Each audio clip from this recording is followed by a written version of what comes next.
running all these good programs and so forth. I know, I had to walk around the front too.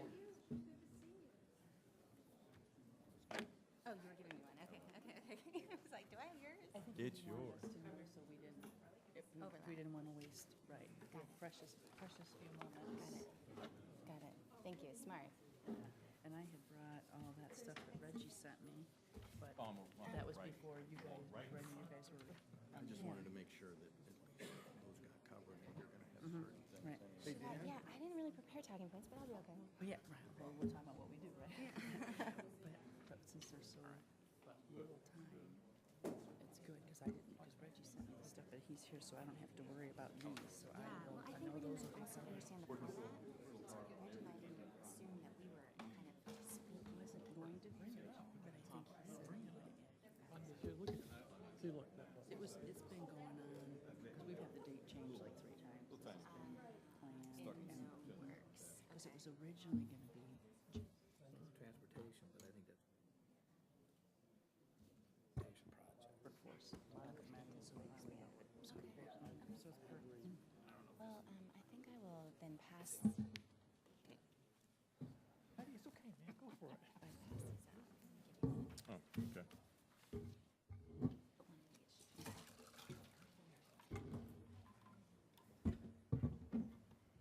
Put one in each. All the mics. How to say something.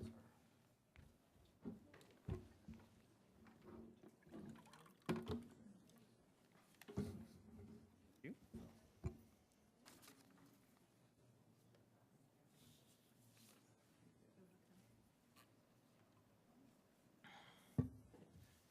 The what? We waiting for time.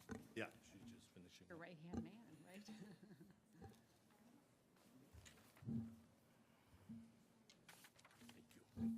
Yeah, okay. Did you get the stuff, Mike?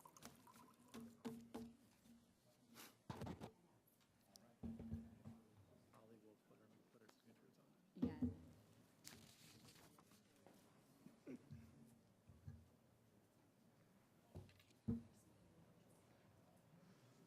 You're a pioneer now. Prairie State College of Pioneers. Sure. There we go. We're in.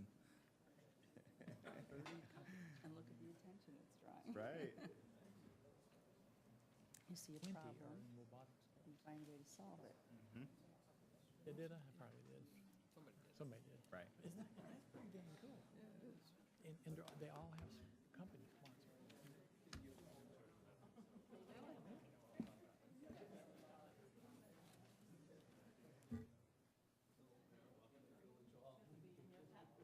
It is. Okay. They'll sit to the. Mine locks. It's not going too far back. It's like a space launch. I'll catch you. Yeah, thanks. Take a great shot for the news.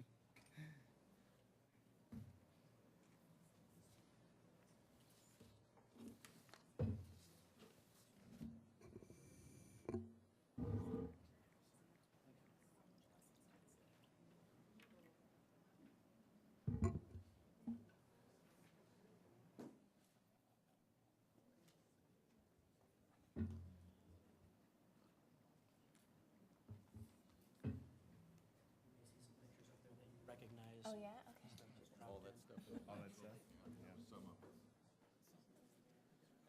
College league this summer. Oh, it's fine. Where did you get it from? I think you made a presentation, I think, at the library. Yeah. So Okay, I took great. a couple of pieces out of there for you. I'm like, they're probably not on our website, so I'm impressed. Next to a CNC machine or. Good afternoon, folks, and welcome to the Village of Park Forest. We're very excited about the opportunity this afternoon to have our United States Senator with us and to talk about some things that are very important to our community and to our entire region. And we have a little bit of a panel discussion that we're going to do relative to the topic of job training, and specifically a program that we're very excited about here in our community. And then after that, we'll have the opportunity for those of you in the audience to interact to the extent that time permits. Senator is on a very tight time schedule, as I'm sure you can appreciate, so we want to make sure that we get everything done. So what I'm going to ask, first of all, before I have the senators say some comments, is just to have the panel members introduce themselves very quickly. We'll start with Representative Riley. Hi, I'm State Representative Al Riley from the 38th District. I have a small portion of Park Forest. It's good to see everybody. It's a very important topic to all of us, actually. And now that we have a state budget, we have some money that hopefully, based on somebody in another branch of government, can be disseminated down to the local level for job training and those kinds of things. Hi, everyone. Good afternoon. I'm Molly Dowling, Executive Director of OAI. We're a local workforce organization. We have an office here in Park Forest, and we're deeply invested in thinking about workforce specifically in the manufacturing sector. Hi, everyone. I'm Dr. Terry Winfrey. I'm the president of Prairie State College, and this is in Prairie State College's district, and I'm an alumni of Prairie State, and I've lived in this district all of my life, so I am invested in the Chicago Southland. Hi, everybody. I'm Tom Becker, and I'm the president of ImageWorks Manufacturing. We're a local printing and manufacturing company, and we worked on a program with everyone today that we're here to talk about.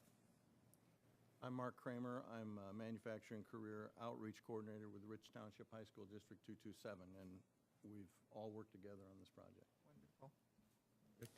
Hi, I'm Rick Bryan. I work with Congresswoman Robin Kelly. Hello, I'm Reggie Greenwood with the Chicago Southland Economic Development Corporation and the South Suburban Mayors and Managers, where we're working together with OAI and SSMMA on an extensive workforce training program. Hi, I'm Christy DeLaurentis, the Executive Director of South Suburban Mayors and Managers Association. We're a council of government that represents 45 municipalities here in the south suburbs in northeastern Will County, and we represent a population of about 700,000 residents. As you will recall, you were at one of the South Suburban Mayors and Managers meetings, and everybody in the room had their picture taken with you. I can remember staff saying, you got to go, and one more picture. So with that, Senator, we open the floor to you. Well, thank you. I just want to thank the mayor and the trustees of Park Forest and everyone for coming today, and especially would like to thank Rep. Riley for being here. I know you're very busy.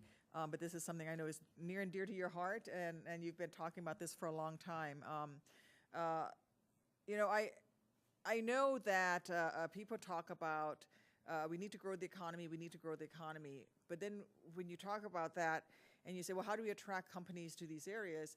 Nobody really talks about workforce development and the partnership that can happen between the community, the educational system, the higher educational system, and the manufacturers and the businesses. And I just want to say that ImageWorks is doing something incredibly innovative and pretty brave of them to do this. And I'm sure you're going to say that no, it's common sense, but it is to be out there on the front lines and say, we're going to sponsor these high school students. We're going to give a paying job, and then we're going to invest in them. And trust that they're going to come back and they're going to work for us is really important. But this is where we are. Over and over in manufacturing, I'm being told that we do not have the workforce to support the level of manufacturing that's happening in this country right now. And these are good jobs. These are jobs that don't require a 4-year degree. Or even a 2-year degree to begin with. You can actually get into these jobs with an associate's certificate, working towards an associate's degree. And maybe someday that same person who starts off with a certificate is going to go back and get a mechanical engineering degree at some point because they want to grow in their careers as well. But in the meantime, they've got a job, they won't have student loan debt, and they'll be putting money back into the local economy. So this is really very much common sense. What we're trying to do here. It's why I introduced a Community College to Career Education Act. I did it when I was in the House, and I've reintroduced it in the Senate side along with Senator Al Franken and Robin Kelly, my dear friend and former colleague in the House, and your representative is introducing it in the House for us, so it's a real partnership. And what it would do would be set up a grant program that from the Department of Labor that for 3 years it would provide the funding for communities that want to come together and do this so that you can pay the administrative costs. The school and the business, and right now ImageWorks in particular is fronting a lot of money for this, because this is staff resources you're paying for, and all of this that you're putting up front. And the bill would actually provide a grant program that would cover that, cover a lot of the cost to get the program going. Because, you know, we got to stop losing young people from our communities. We need to start bringing them back and attracting more people into our communities. And one of the ways to do that is a program like this. So I'm really excited to hearing about the challenges faced by South suburban communities in particular, and how we can make models like this happen all across the state. I started this program, the Community College to Funding Act, because of Harper Community College in my old congressional district that partnered with Northrop Grumman and started funding a similar program, and I used that to write the legislation. And it's great to see that this is happening across the state. Thank you. I think we'll give Mark and Tom an opportunity to kind of talk specifically about what's happening here. So, Okay, yeah. Really, this idea started several years ago. You say I was brave. Well, the village and Mark talked me into it. So I wasn't brave. It wasn't my idea. It was their idea that we have these resources here in town that I didn't realize were in town. I came to a luncheon where the kids in the Business Professionals Association were serving lunch to us. They were very sharp kids, and we always have trouble finding good employees, of course, like any business. Particularly in printing, a lot of our competitors would be in the north suburbs or the west suburbs, and to drive all the way down here, it doesn't make a lot of sense for a lot of people. So what Mark had talked me into with his manufacturing groups was to consider the kids here and try and work out a program where we grow them, you know, and we give them an opportunity. A lot of these kids weren't going to college because they didn't want to put their parents on the hook for the debt. And so we worked with the universities, and I think we're working on a nice program, and obviously it's just starting out, but we think it's going really well so far. And I don't know what you want to add, Mark? Well, it was important that we had kids coming, and I was principal of the Rich East at the time. I'm now a district administrator, but I was a homer then, so we were pushing Rich East, and we had good kids. We had they were an easy fit for him. And the thing, whether you do an innovative plan like Tom did, at the end result, you'll still have young people with careers that you're trying to attract into this community. So what we do at 227, we train students and community members, and we put them in jobs. We've got between 80 and 100 people in either paid internships or positions.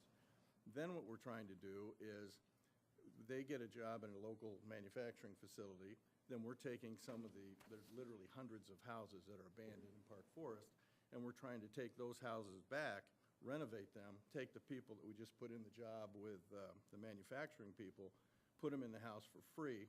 All they do is pay taxes, real estate taxes from the day of occupancy. This puts a new revenue stream in for the village. It raises property values for the other people, and then when you get enough people involved, it'll lower the tax base for businesses like Tom that have to shoulder much of the load. So we're doing that. We're also renovating, we're making a portable training platform. Poverty puts a restriction on people that transportation is a huge obstacle. So the idea was to put a 53-foot trailer together with machining and another one with welding. And when I pitched the idea to Dr. Winfrey, she was on the phone within hours. And we're working that out, because then that will go to, you can go to existing companies for on-the-job training. You can go to poverty levels, whether it's community, whether it's a school that doesn't have enough numbers or enough resources that Rich 227 has to promote. We've got 3 instructors. There aren't any districts around that have 3 manufacturing instructors, and we do. And when you add up all of our kids that are either in robotics or machining or CAD, we're at 245 right now. We went from 16 kids on May of 2016. Thank goodness. So not everybody is blessed with the district and the guidance that we get, but Park Forest never says no. So we pitch ideas and they say yes. And so that's really where we're at. Did you want to fill in from the Sure. When we got the idea of the truck, I think we'd talked about a lot of different things before, and we had an opportunity to write for an EDA grant. So the proposal is in their hands right now, and it's a 50% match grant. So we ended up writing for 2 grants, because when they came on campus and listened to this, he said, why just 1? Why not do 2? So I said, well, there's a 50% match, and that's something we have to come up with. So we did, my board approved that, and so from our perspective, we're ready to start doing this. It would be able to train incumbent workers and also be able to go to, say, a municipality and just go to a village hall and say, hey, we're going to do training here for a number of weeks. So each of the trucks can train 15 people simultaneously on different career pathways. I also wanted to mention, strictly related to your program, that I said I was asked to be on the panel, but I asked a few people to come. I want to have a few people just kind of raise their hand, because they've been very involved in this. So Landon Dickerson and Beth Wyack, and the others at Prairie State, just kind of wave your hand. But it takes a team. I mean, it truly does. And when it's a new program like this, we wanted to do everything we could to make it work. We wanted to make it a good model so that other people will say, this is really working, let's continue to do this. So we were able to take what you were going to be fully paying for and take all these students through the financial aid process and try every other avenue so that we could make less burden on the company. So it's been a great model, and we're happy to be a part of it. And we always tell people, as a community college, it's not just us, Prairie State College, there's 48 community colleges. We all do the same thing. We work with business and industry and provide as many solutions as possible. So we want to partner with all the businesses. But thank you. I said we're pioneers.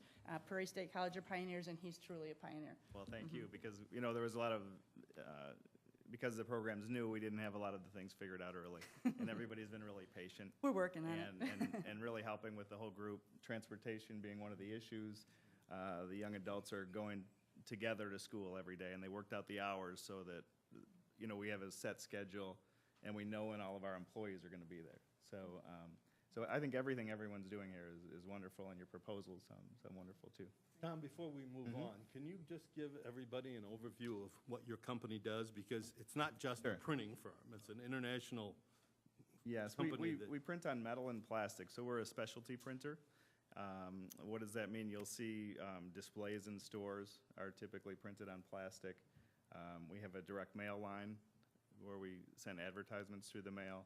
We do a lot of labeling and industrial labeling, so something like your Tide bottle would have a label on it, which we now print out of the same plastics they make the bottles out of, and a robot puts that in the mold and it all melts together. That way you can recycle the whole bottle, because if you have different materials together, you can't do that. So we have a lot of innovative printing, sort of engineering printing products. Dr. Winfrey, can you talk about, are the participants earning a certificate? Are they earning credits towards a future degree? How does that work out? It's all credit-bearing programs that they're in, and they're in different ones. So they came and they had to do the placement test, so working through all that, but they're all in different credit programs. So they can come back and finish an associate's, they can... They will be doing, they're in the process of working toward, I mean, this is the first semester, but that's the goal, is an associate's degree. And we're also rotating them all through 8 different departments of the business, so they'll get a wide experience. And we've already seen where some have already said, well, you know, maybe I'm not on the right path. Maybe I should go a different direction. So it's nice when they see what the job really is early on. Molly, can you just kind of speak to some of the broader job training things that we're doing in the region, how they relate to this and to some of the other work? Absolutely. You know, Crane's Business Chicago regularly publishes that there are over 30,000 unfilled jobs in manufacturing in this region alone. And so we know that we have to have some kind of coordinated approach to address that skills shortage, and in order for our local economy to thrive. So for the last 5 years or so, we've been co-convening with our partner CSEDC a regional workforce program called the Calumet Green Manufacturing Partnership. And it has just grown and blossomed over the years. We've trained many hundreds of people at Prairie State College, but also at our sister colleges, South Suburban, Moraine Valley, and one of the city colleges in Chicago. So really looking at all of the campuses to expand the kinds of training they'll offer in the sector so that we can enroll as many people as possible.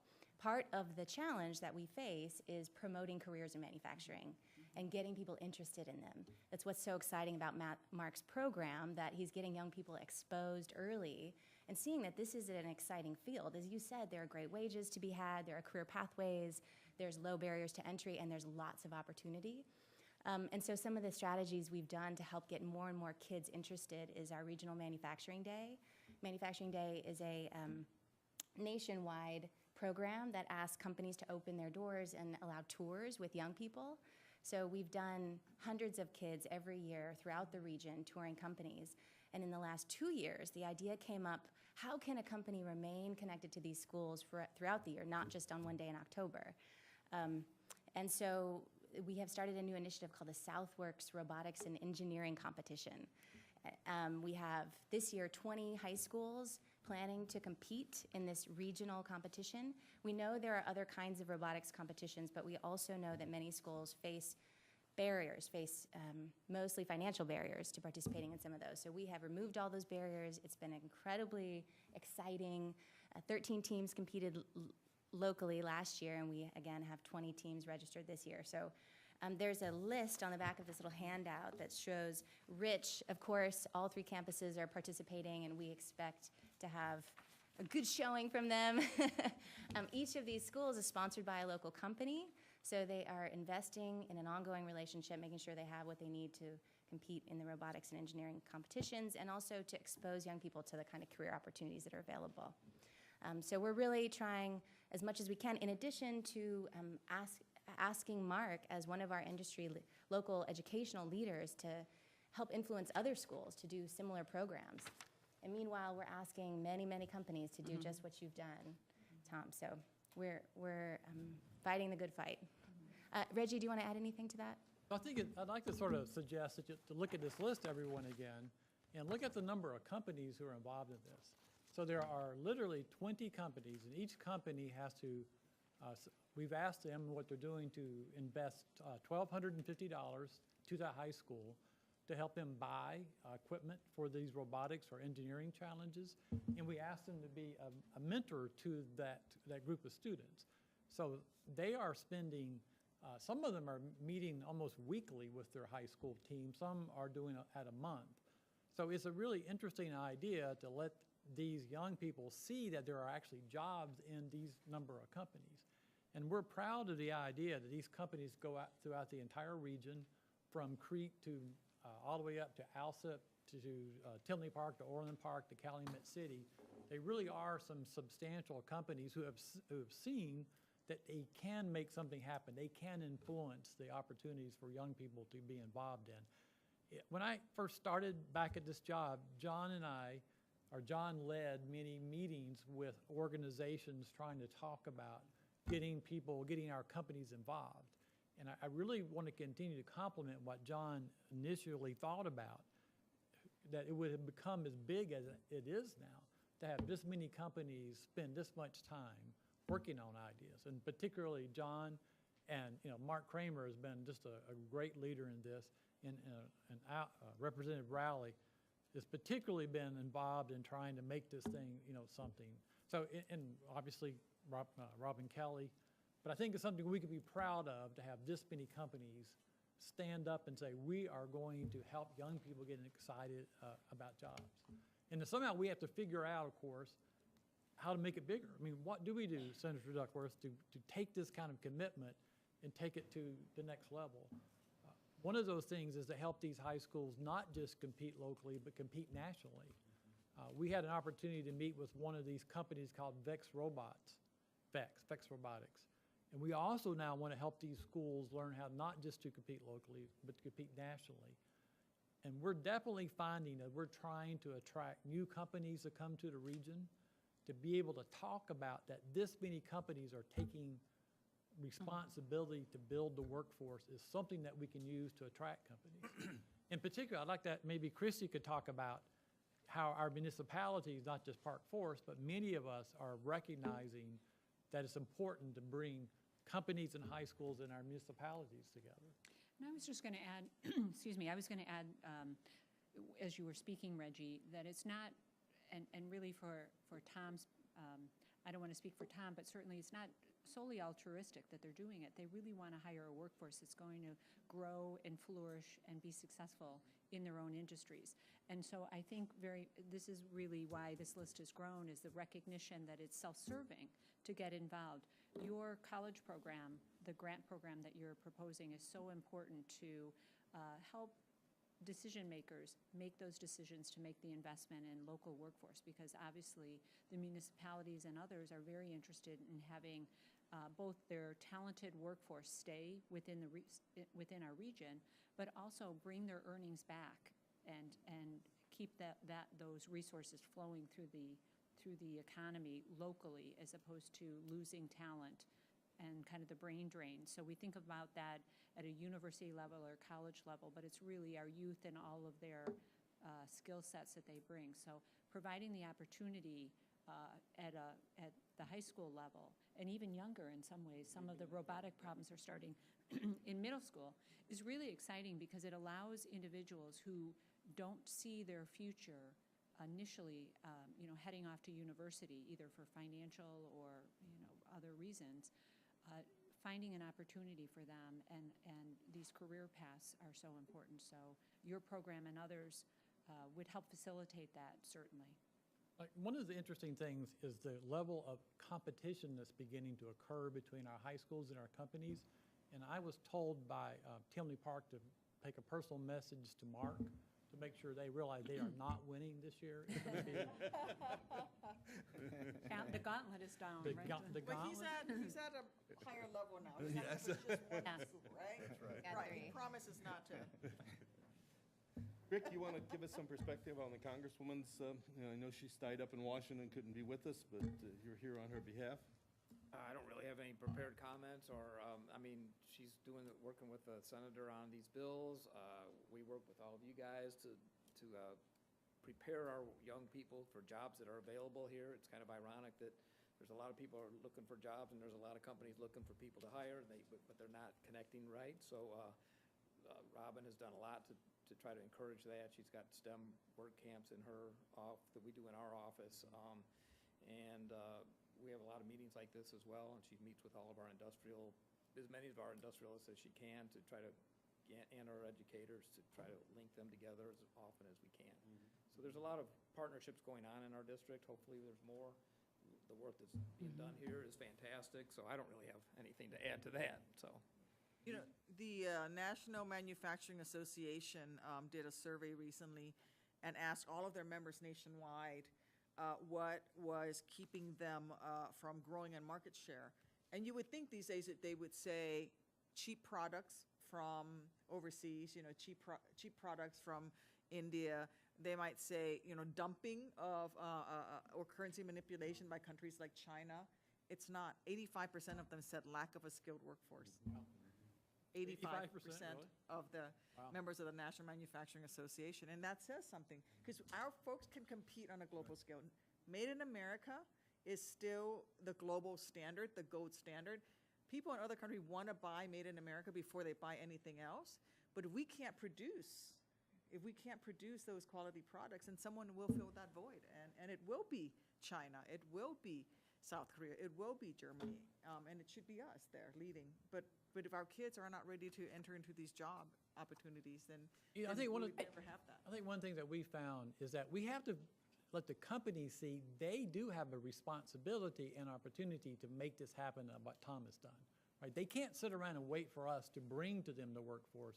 We have to help them get involved in a productive way so that people like Tom can say, I can make a difference because I'm involved in this. But we have to help them recognize they do have a responsibility to help prepare that workforce.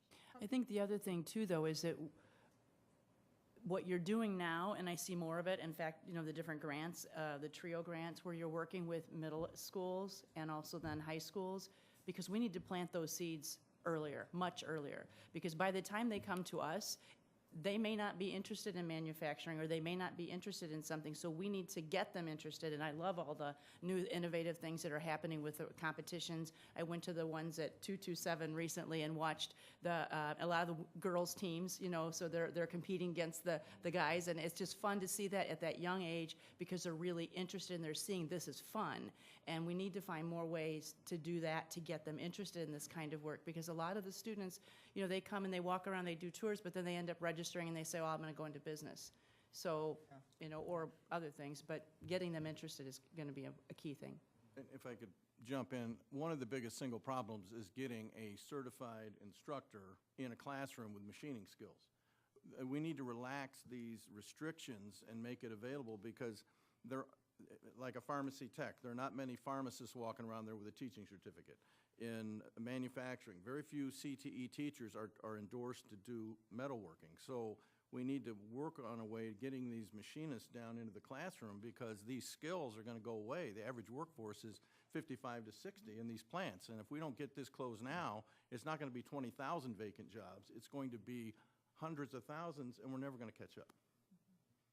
Tom, can you speak a little bit to the decision-making process for a for-profit entity such as yourself? How you went from to how did you get to this point, and what kind of commitments were you having to make? I would think things like a different human resources frame of mind instead of hiring someone to go find and recruit the people and competing against other folks, or I mean, there is initial upfront expense that you had to commit, and how did you do that? Who did you have to convince, and what is that like so that as we approach other businesses, we can make that case better? Well, I guess fortunately we're a small business, so there weren't many decision makers. There's only a few of us. But we kept hiring folks, and they weren't skilled enough to do the job. Even simple things, counting, measuring, things that probably 30, 40 years ago in this country people learned in school, in shop class or something. Today we don't have that, or not as much anyway. I don't think many of the young people knew much about manufacturing and how computerized it is and what an opportunity it is for them, what a career path there is. And I think the thing that convinced us was that the quality of the kids that we interviewed, and they were kind of handpicked because they were kids that were in the manufacturing group, in the manufacturing club, as well as the business professionals club. So they were kids that were trying to achieve. I think that shows that there's a reward for people who want to put the effort in, and there is a way to get into a nice company.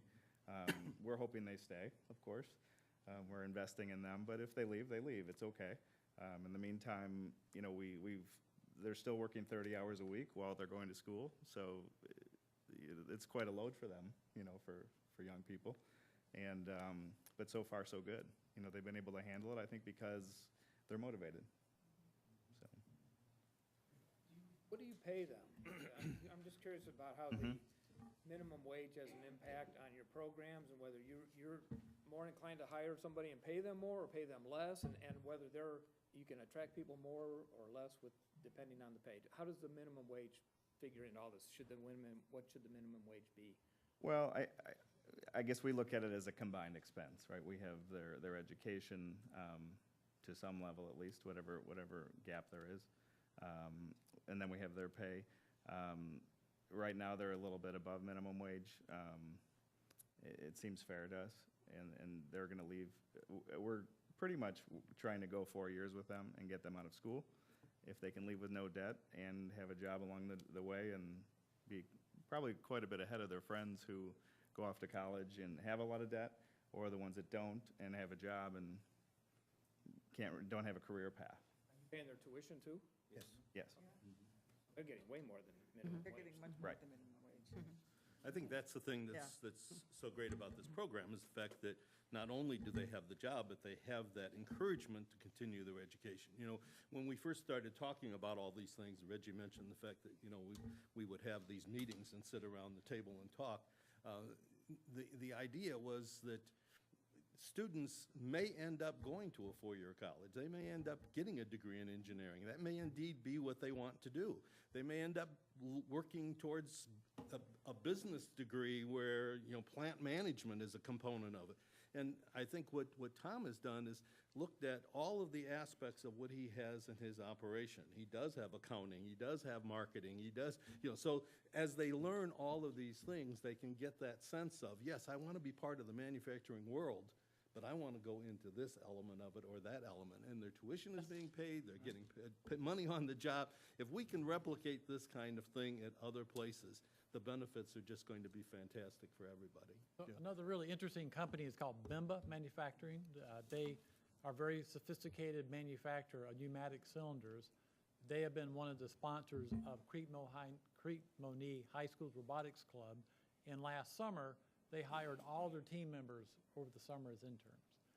And Joanna Ryan has said, similarly to what Tom did, but not as far as Tom did, they are definitely interested in those kids, those young people, working for them. And we're finding that at company after company. What's another company, Molly? Hay Manufacturing, they hired all their students. Hay Manufacturing Calumet City did a similar idea of working with this project. Representative Riley, anything you want to add to this in terms of from a state perspective? Well, pay attention to what goes on in the state. We did just pass a budget, and it was very difficult to do. 2.5 years without a budget, and I think that means things. These are all policy-oriented issues. But we passed one. Department of Commerce and Economic Opportunity, DCEO, who is charged with keeping businesses in the state, because you get all these businesses leaving every day. Amazon is leaving and all these other, and I was kidding earlier when I was talking to people, but you see, we have to separate the wheat from the chaff.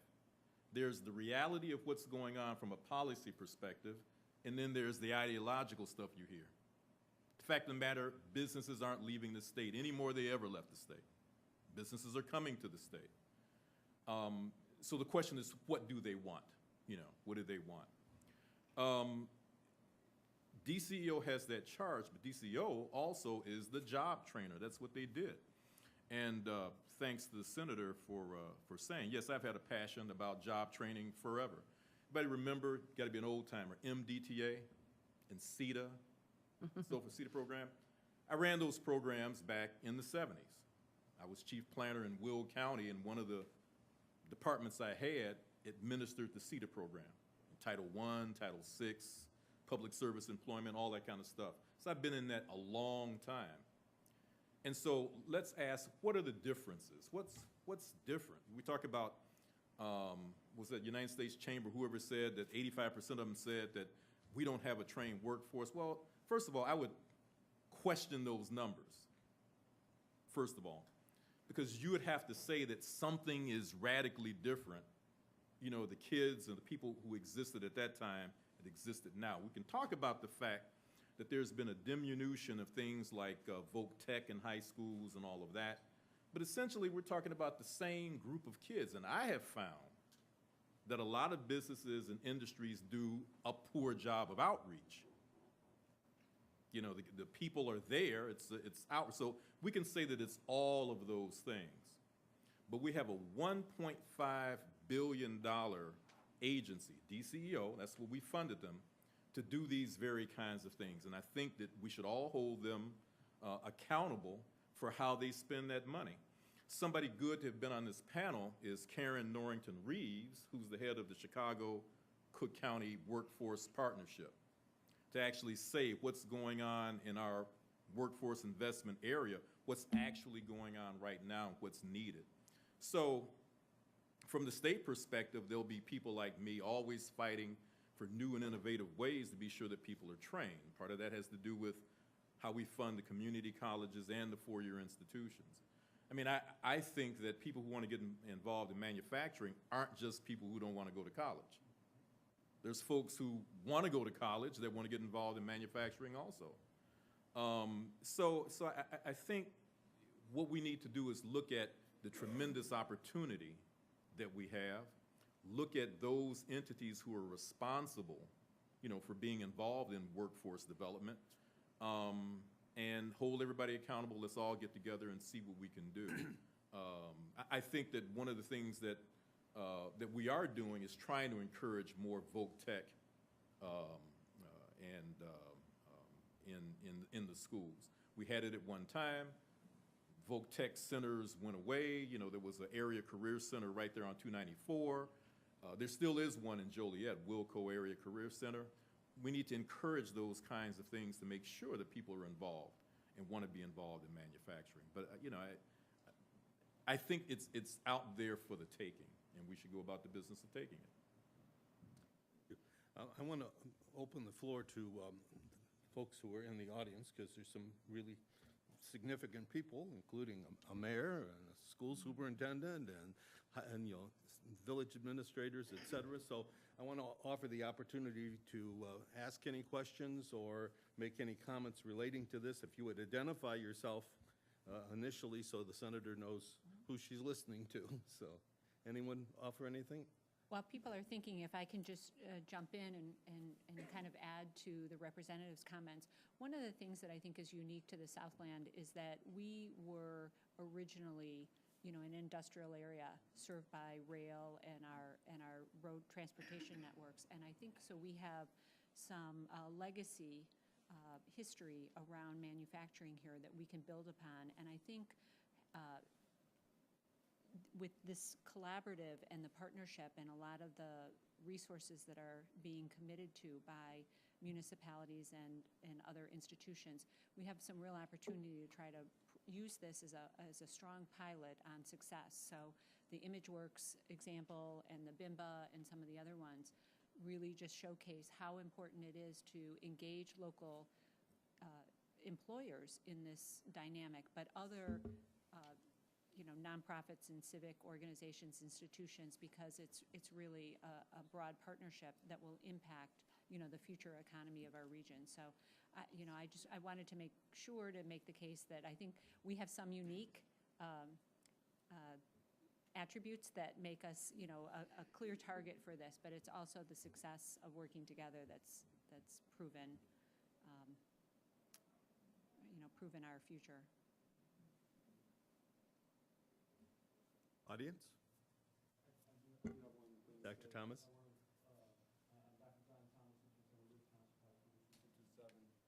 And I want to say first, thank you to Mark for continuing to push our education system forward in this area. Your work has been amazing.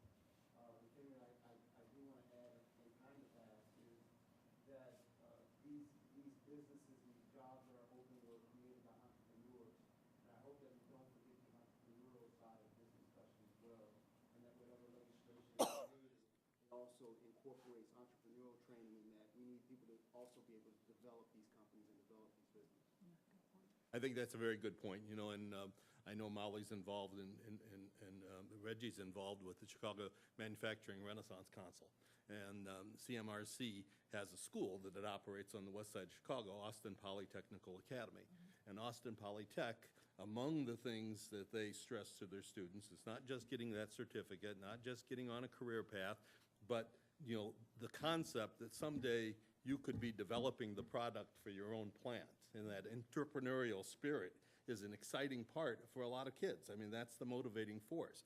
And then also, in line with what Christy was saying, I think that an obstacle that we do have, Senator, is that there's a lot of parents in the South suburban region who, when they think of manufacturing, they think of the old smokestack industries that we used to have in the South suburbs. And there's a lot of fathers who don't necessarily want to see their kids working on the floor of one of those kinds of factories. We have to convince them and make them aware of the fact that manufacturing is completely different today. I mean, today you can go into manufacturing plants and eat off the floor. It's so crystal clean in terms of you know, how it's maintained. It's not the old smokestack industries. And the opportunities for individuals to use their creative processes because of the computerization of everything that Tom's, you know, uses in his plant and others do. This is an exciting opportunity for students to actually bring some of that innovative spirit that they have into the workplace. So there's so many dynamics that are part of it. But I think that's why the partnerships with things like robotic teams is so important. I would think, Dr. Thomas and Dr. Winfrey, maybe you can speak to this, because that's how the parents get exposed, right? And we can start it earlier in middle school. The parents see, because the kids are going to all these places, and then say, oh, wait, you know, that changes their minds very early on.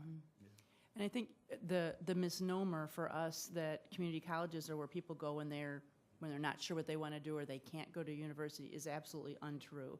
The talented students that we see is absolutely amazing, and we have students that graduate right now. I'm just like thinking of some of them, but Octavio Origel, who just left from us and got a full ride Chapel Hill in North Carolina. There's numerous stories of students like that. We have one student that I remember him coming in and went to our foundation. He said, I don't know how to do college. I don't think I can do college. That student is now at Howard in a PhD program. I mean, he graduated from Prairie State College, and he went on, and he's simultaneously getting a PhD and a master's degree in like neuroscience. The talent is there. So they can do manufacturing or they can do whatever, and it's a lot of them, it's barriers. The first generation college students, they don't know that they can go to college. They've not grown up in an environment that encourages them. And then when they can, they don't know how to pay for it. They don't realize even that financial aid is available because they don't always know the questions to ask. So we need to always, all of us, the employers, the grade schools, the high schools, us, continue to be finding more ways to get the word out that everyone can go to college. Anyone and everyone. You know, in fact, I'll just say these regional events have become a really interesting way of promoting careers. Like South Suburban College and Prairie State College host our robotic competitions. And the last one we had that Al was there were 300 people. Parents were clapping for their young people when they were competing in these robotic challenge. So I think that sort of regional event around manufacturing is a way to get people excited about are communicating to parents that their young people are interested in things that you can make do interesting stuff. We should have brought a competition. We had a competition where robots pushed each other off the table. Mark, you could have had your robot pushing around. Are there any, speaking of that, so the manufacturers are sponsoring these robotic teams, and $1,200, $1,800, $1,250. 1,250. 1,000 last year. Molly made me raise it this year. So it's 1,250. Does that cover things like laptops and the computer equipment? No, it only covers the cost of the robot. That's it. So the schools are responsible for finding resources to wrap around those robots and make sure that there's curriculum to support it and help the teams thrive. So they need a lot more resources than just that one little sponsorship. So just a quick note for the municipalities and the representatives, mayors of the municipalities in the room. There is available to municipalities, especially if you're part of this organization, part of the robotics efforts is that you can get federal surplus equipment, and my offices can help you find the federal surplus equipment, and a lot of that is refurbished laptops. Okay. And then you can make that available to the school districts for use. Yeah.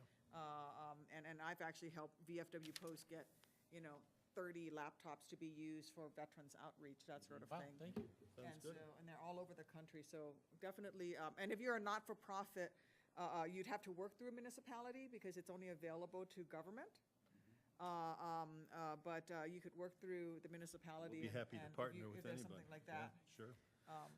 Think about that. Molly, could But you also just, the equipment is not just laptops, it's anything that's surplus government equipment. So if you need stuff for those trailers and whatever Yeah. you're doing, yeah. But I also want to Oh, I'm I wanted to compliment our district. Our district dropped 6 figures on 75 robotics kits. That's a huge commitment. I Right, mean, the right. support behind that. So it takes a district willing to commit to that and fund it, and then, of course, we'll take anything that you don't have nailed down. Well, yeah, I don't know what's out there, but it changes all the time. The federal government has a mandatory end of usage date for everything from laptops to pickup trucks, to fire trucks, to whatever, and it all goes into a warehouse, and taxpayers pay to house it while it sits there, sometimes for years until it finally goes for sale as surplus property on the open market. But so municipalities get to go in and do that one last look before it goes out, and everything from furniture. I mean, so you just. We're a but you unit never of know local what's there. government. Would that qualify? We're a unit of local government. Would that qualify? I have an expert, so Okay. it's not me. I just get to show up when they get the stuff and do this, do that. I get to do that away. But there's a whole process, and there's a giant GSA warehouse in Chicago. Great. Where you can, there's a lot, right? I want to ask Molly, before we move on, Can you just speak very quickly to the Makers Lab and how that fits into this broader picture in terms of the creativity aspect to address Dr. Thomas's some of there are elements that we can plug together.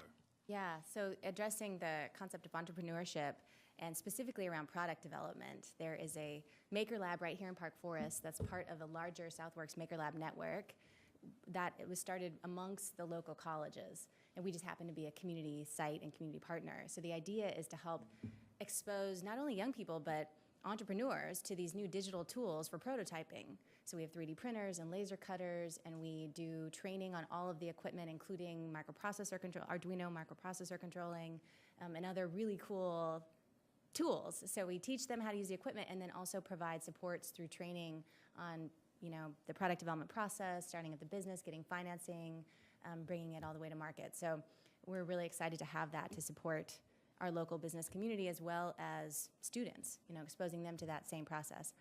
And if I could add really quick, the other piece that's important for legislation, I think, around job training is to think about the network of services that's necessary for these young people to be successful. Young people or anyone to be successful. I think like Dr. Winfrey was saying, lots of people go into college unsure what they want to do and also unsure how to make their life work. So when there's a community-based partner in a nonprofit like OAI or many others that are out here that can help with those additional supports, we can help that long-term success. We can help make sure they stay enrolled and also make sure that they stay retained on the job. That we find that is an essential service to job placement is ongoing retention. We help get young people in the door, but without our support, it's very hard for them to stay because life happens. So as you think about that, we recently received the Department of Labor Strengthening Working Families Initiative grant. So that was a $4 million award that we're using right here in the Southland for various job seekers to get into career pathways in manufacturing, but also healthcare and IT. And it was mandated that there be an economic development partner, a nonprofit partner, and college partners. And I think that is the perfect mix to make sure people are successful for the long term. We have about 4 minutes, according to staff, before 3 minutes. Okay, countdown. Any other comments or questions from anyone? Yeah, Mayor?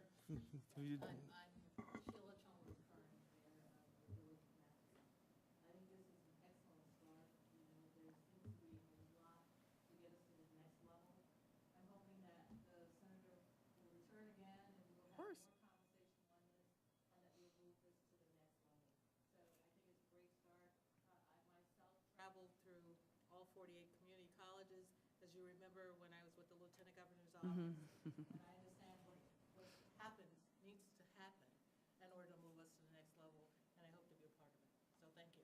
Thank you. Thank you for coming. Anything else? Anyone else that has anything to add? I have one thing, but I think Brian was going to say something. Oh, Brian?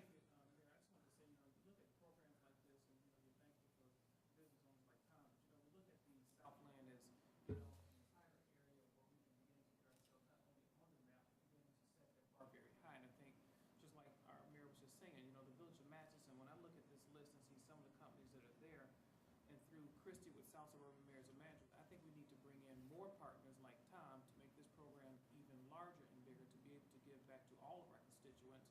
And at the same time, take some of the stresses off of the education systems, the professional systems, and be able to help families and society. And yet, and still, it makes us all look like champions as though we've done the right thing, whether it's state dollars, federal dollars, or being able to merge various municipalities together to make sure that we're doing the right thing and continue to do so. So I just want to say, as always, Matchison is a partner, and we're ready to roll up our sleeves and make things better. Thank you, Brian. We appreciate that. I think we're going to have to bring this to closure. I was going to say one last thing. Yes. It's in my DNA. I can't have a meeting like this without talking about our favorite project around here, the South Suburban Airport. 90% of the way there, 90% of the land is already owned by the state. The other 10%, the state has appropriated and authorized money and is sitting in a bank account right now for that purpose only, and they have quick take authority, so the state can buy the land tomorrow if they want it. 90% of the planning also is done. The FAA has signed off on the site, the need, the demand, the size, the location, the airspace, the interchange, the environmental review. We're 90% of the way there. We can talk about job training all we want, but we also need to grow our job base, and this would be the thing that would grow our job base, not only for the Southland, but for the state of Illinois. Makes us connected to everybody else. It's the biggest job generator in the world. no place in the country is as close to building it as we are. You've got plenty of partners here. We're all on board for this. So please, help us with the South Suburban Airport whenever you can. It's good for Illinois, and that's my piece. So Good job, Rick. I'm sure everyone will say amen to that. So, in closing, I just want to, when we first started talking about manufacturing connected to education, and we had those groups where there would be 30 people around the table for breakfast, I have to just pay a special compliment to Mark Kramer, because of all the people, he was the one who said, yes, I'm interested. Yes, I'll take my students and take them to K Manufacturing, or take them to one of the other things that Reggie identified. And as a result of that, we started this program developing, and then Tom was able to see some of those students firsthand. So, the key to success, it seems to me, is putting the right people in contact with the right people. And we're seeing that happen, Senator. And the extent that, whatever legislation at the federal level, legislation at the state level can help, I'm a firm believer that in regionalism, we don't do what we do in Park Forest just simply for Park Forest. We do it because we know that at some time or another, our people are going to need jobs in another town. People in other towns are going to come to Park Forest to buy or to work or whatever. We have to work together as a region. And these programs have a great opportunity for us. So we thank you for your interest and your support and your willingness to come all the way out here to the south suburbs to be with us today.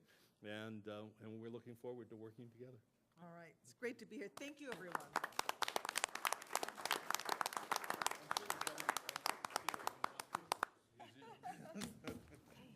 Are there pictures that people want?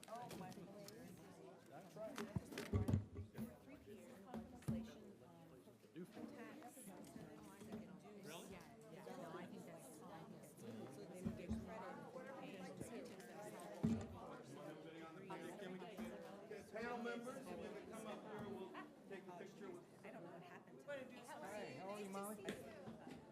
I'll try to find them. Stay there. 12,000 I'll come around. Real important ones, but, I just can't put my finger on each and every So I think they came through one. the finance and revenue. Oh, they would have. Yeah. They would have. You got the bill numbers? I'll send them to you.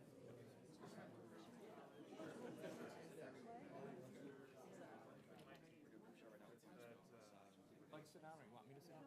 Oh, smart.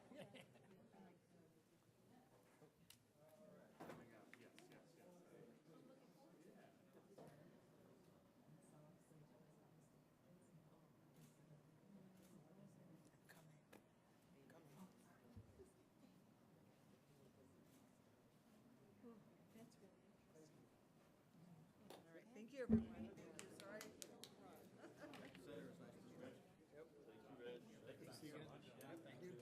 Where are you off to next? Oh, really?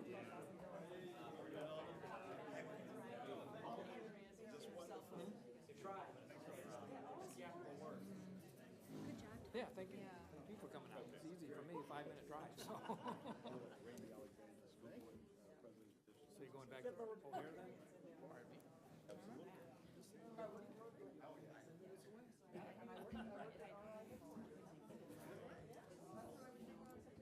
I can tell you all sorts of great RI